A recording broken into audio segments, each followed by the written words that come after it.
L'heure vient, vous servira sur cette montagne.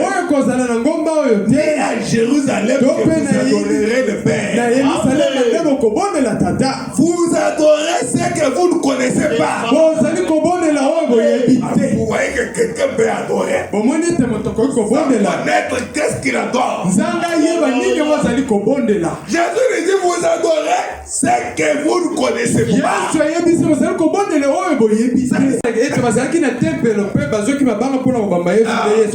Quand il a dit qu'Abraham, votre père m'avait vu.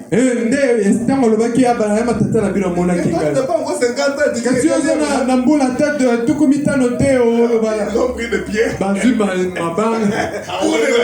pour les lapider. Les dieux même qu'ils pensaient prier. Les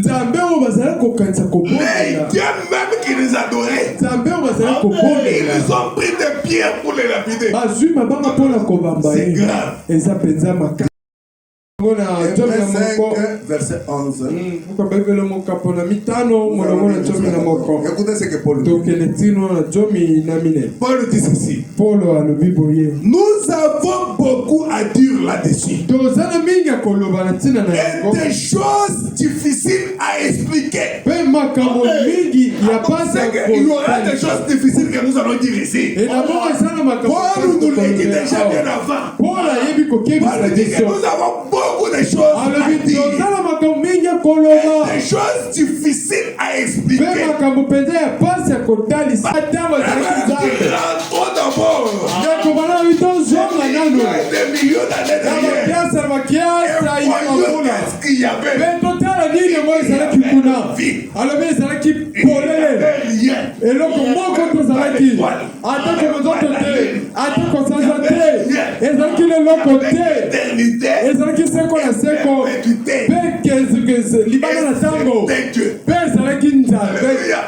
Amen. Les choses difficiles. Amen.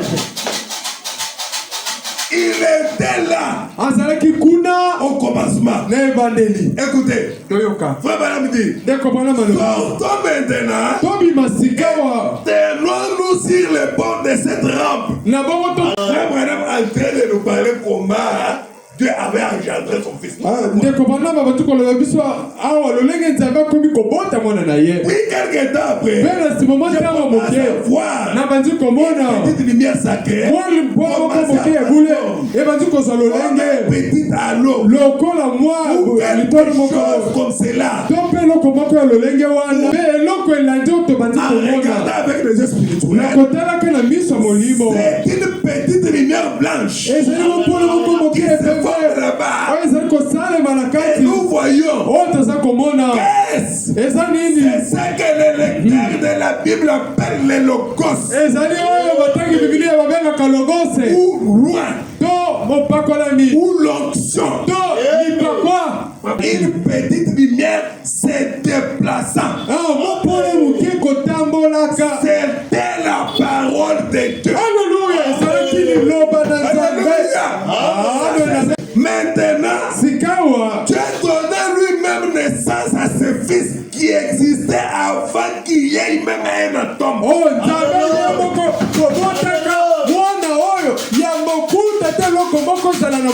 Alléluia. Le prophète dit quitter l'éternité pour entrer dans les temps. Il est entré dans les temps sous la forme. Alléluia. Et ce fils-là, c'était le logos. La parole du commencement. Écoutez ce que Madame dit. Je peux donc le voir jouer là comme un petit enfant devant la porte du Père. Dans toute l'éternité. Parce que nous sommes dans la Bible. En proverbe. L'Éternel m'a créé la première de ses œuvres. Avant ses œuvres les plus anciennes. Verset 23. J'ai été établi depuis l'éternité. Dès commencement. Avant l'origine de la terre. C'est dans ta Bible, non? Dans ta Bible, c'est écrit aussi comme ça. La Bible n'est pas comme un bon. Amen. Amen, amen, amen. Alors, verset 24 maintenant. Jésus enfanté quand il n'y avait point d'abîme. Et je faisais tous les jours ses délices, jouant sans cesse en sa présence.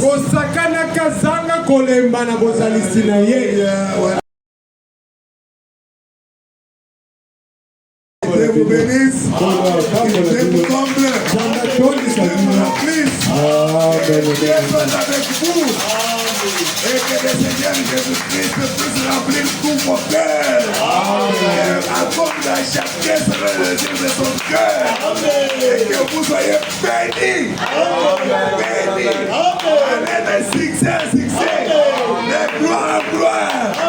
De victoire en victoire. Soyez la tête et non la queue. Et salue ton frère, ta soeur, dis-lui, sois la tête et non la queue. Sois la tête et non la queue. Sois la tête et non la queue. Sois la tête et non la queue. Que le Seigneur vous bénisse tous. Alors que nous allons nous tenir debout.